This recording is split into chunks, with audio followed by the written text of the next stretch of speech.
안녕하세요. 주토피아 채널의 제이입니다. 오늘은 2023년 3월 비트코인 투자일지에 대해서 알아보겠습니다. 비트코인 투자일지는 비트코인 개수 늘리기를 목표로 하고 있고, 매매 차익을 통해서 장기적으로 비트코인의 개수를 늘리는 방식의 투자를 하고 있습니다. 비트코인과 알트코인, 현금을 일정 기간마다 리밸런싱하고 현물로만 매매하고 공포탐욕 지수와 반감기 사이클을 활용해서 투자합니다. 비트코인은 반감기마다 신규로 체결되는 채굴량이 절반으로 줄어들게 되는데, 대략 4년마다 한 번씩 반감기가 일어났고요. 2012년에 첫 번째 반감기, 2016년에 두 번째 반감기, 2020년에 세 번째 반감기가 있었고, 현재는 네 번째 반감기를 앞두고 있는 구간입니다. 오른쪽 차트를 보면 반감기를 기준으로 해서 비트코인은 반감기를 전후해서 1년 전부터 1년 후 정도까지 오르고 다시 한번 1년 정도의 조정을 겪고, 그 다음에 반감기를 1년 앞둔 시점에서부터 바닥을 다지고 상승해서 다시 다음 반감기가 지나고 1년이 좀 더 지날 때까지 고점을 형성하는 과정을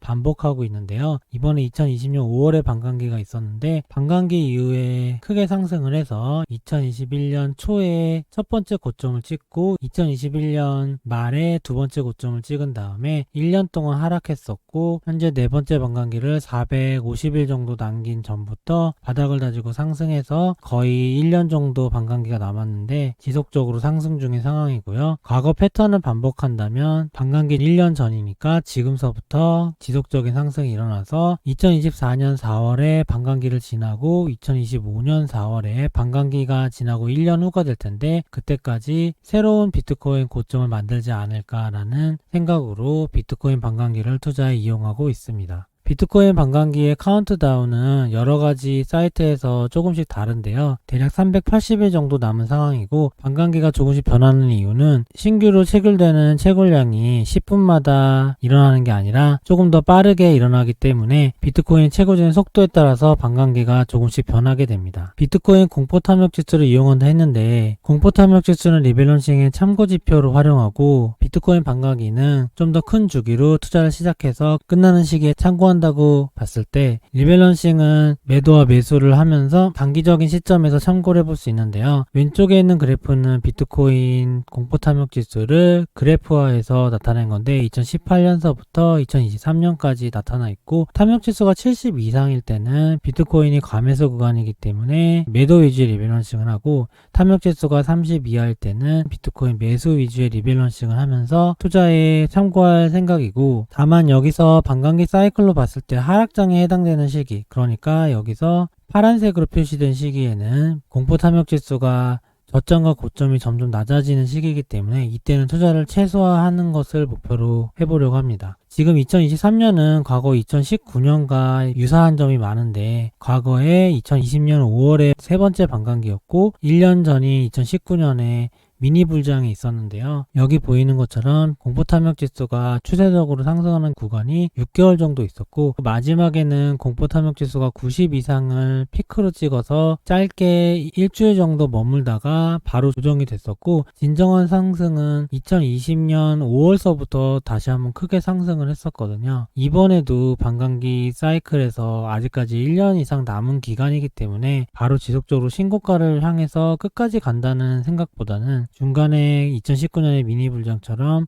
한 번에 미들탑을 찍고 다시 조정이 나온 다음에 반감기를 전후해서 그때서부터 진정한 상승장이 오지 않을까라는 뷰를 가지고 있고, 그래서 현재 입장에서는 빨간색으로 보이는 이 채널 구간에서 공포탐욕 지수가 상승 추세를 그리고 있는데, 과거처럼 90 이상이나 80 이상으로 과열되는 구간에서는 비트코인 리밸런싱을 통해서 비중을 줄였다가 다시 조정 구간이 나왔을 때 매수를 해서 비트코인 개수를 늘리는데 활용해 볼 생각입니다. 비트코인 투자 계획 예상 4차 반감기는 2024년 4월 바이낸스 기준이고요. 2023년에는 매직 기간이라 할 수 있는데, 미들탑이 있을지 아니면은 미들탑 없이 천천히 서서히 계속 오를지는 아직까지 알 수는 없어요. 하지만 미들탑이 있을 수도 있다는 가능성을 가지고 중간에 공포탐욕 지수가 가열되는 구간에는 한 번 정도 정리를 할 생각이고, 네 번째 반감기 전과 후 1년 동안은 비트코인 개수를 늘리는 투자를 해야 되고, 네 번째 반감기에서 1년이 지난 시점, 그러니까 2025년 4월 이후에는 매도 위주의 관점으로 대응할 거고, 이때 상황을 봐서 오르는 구간이 이어질 때는 좀 더 지켜보다가 적절하게 매도를 할 생각입니다. 장기적으로는 반감기마다 매수와 매도를 적절히 해서 비트코인 개수 늘리는 걸 목표로 하는 거고요. 비트코인 투자 목표는 개수 늘리기이기 때문에 현재 개수는 크랩에 해당되는 1개에서 10개 사이의 비트코인을 가지고 있는데, 알트코인까지 합친 가상자산 포지션은 문호에 해당되는 총자산을 가지고 있고, 앞으로는 비트코인 위주로 매매를 해서 비트코인 개수를 다음 사이클 때는 문호로 만드는 게 목표라고 할 수 있고요.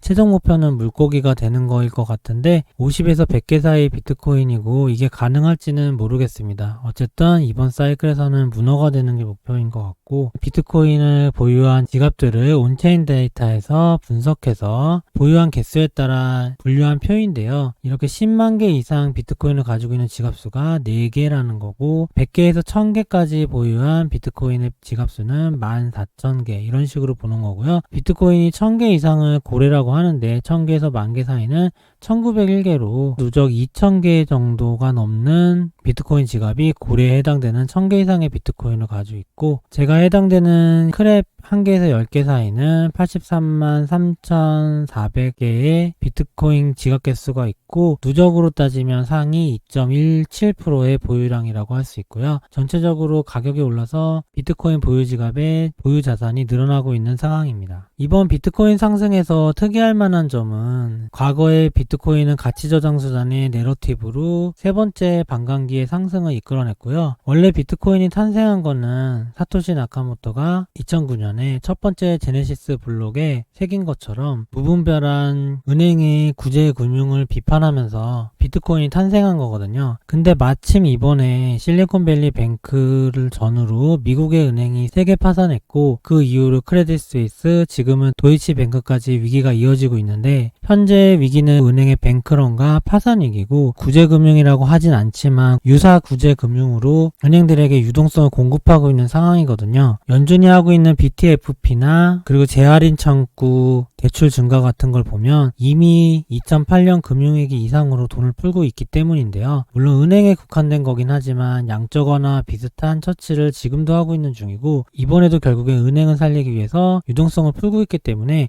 과거에 비트코인이 처음 탄생했을 때 시기랑 유사한 시기를 처음으로 겪게 된 거예요. 그전에는 물론 연준이 양적 완화를 풀고 유동성을 공급할 때마다 비트코인이 오르긴 했지만, 은행위기는 2008년 이후 처음으로 부각되는 거라서 비트코인의 가격이 어떻게 될지, 과연 비트코인의 원래 탄생 목적처럼 은행의 위기에 해칭이 가능한 대체자산인지가 주요 관심사가 되고 있는데, 현재 내러티브에서는 은행의 파산으로 인해서 비트코인의 대체자산으로서의 매력이 부각이 되고 있는 시점이고, 왼쪽의 그래프는 실리콘밸리가 파산한 이후서부터 각 은행들의 가격을 비트코인 가격과 비교해 본 건데요. 실버게이트 뱅크도 자발적 파산으로 0으로 수렴하고 있고, 퍼스트 리퍼블릭 뱅크라고 현재 연쇄적인 파산을 막기 위해서 연준과 월스트리트 대형 은행까지 개입해서 유동성을 공급해주고 있는 은행이 있고, 아직까지 파산하지 않았지만 주가는 마이너스 86%는 하락했어요. 다 실리콘밸리 뱅크 이후의 하락률이고요. 크레딧 스위스는 69%가 하락해서 결국에는 UBS에게 인수합병 당했죠. 도이치뱅크도 40% 이상 하락하고 있거든요. 그런데도 불구하고 비트코인은 초반 유동성 위기 때는 비슷한 흐름을 가다가 중앙은행이 유동성을 공급하면서 은행 위기를 해결한다는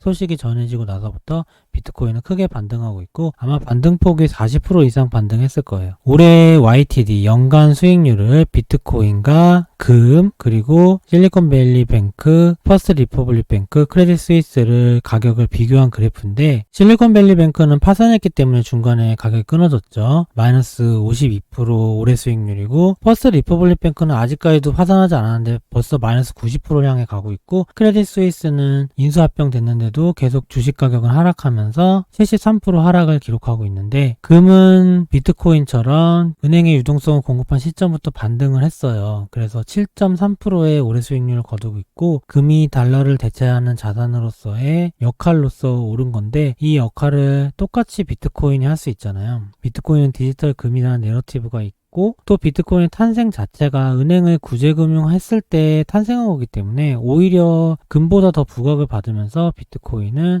올해 수익률이 66.7%로 크게 상승하고 있고, 아마 주식과 채권, 대체자산들을 포함한 모든 자산 중에서 비트코인이 현재 올해 수익률이 가장 높은 걸로 알고 있습니다. 비트코인 투자일지에서는 비트코인의 개수나 가상자산, 총자산을 직접 사용하지 않고 지수로 만들어서 사용하는데요. 일지를 시작하게 된 2022년 12월 말을 100포인트라는 기준으로 삼은 다음에 비트코인 개수가 변화하는 것과 가상자산의 총자산이 변화하는 것을 지수로 기록하고 있는데요. 작년 12월 26일에 100포인트로 비트코인 개수와 가상자산, 총자산을 기준을 잡았고, 지금 현재 3월 20일이고 매주 기록하고 있고, 투자일지는 한 달마다 업로드하고 있는데요. 이렇게 중간에 조정을 받긴 했지만 결국에는 상승하고 있고, 현재 2023년 3월 일치, 2023년 3월 26일 기준으로 비트코인 개수는 102.84포인트로 전달 대비 0.99포인트 늘었고요. 첫 시작 기준으로는 2.8%가 늘었습니다. 비트코인은 이미 거의 매집해놓은 상황에서 추가적으로 적립식으로만 추가하고 있어서 매주 조금씩 사고 있는데 늘어나는 양은 별로 많지 않아요. 매수 금액도 작고요. 가상자산 계좌의 총자산은 현재 161.63포인트로 전달 대비 12.18%가 올랐고, 처음 시작보다는 61%가 오른 상황입니다. 그렇게 해서 투자일수는 3개월 투자했고 4차 반감기는 바이낸스 기준 384일 남은 상황에서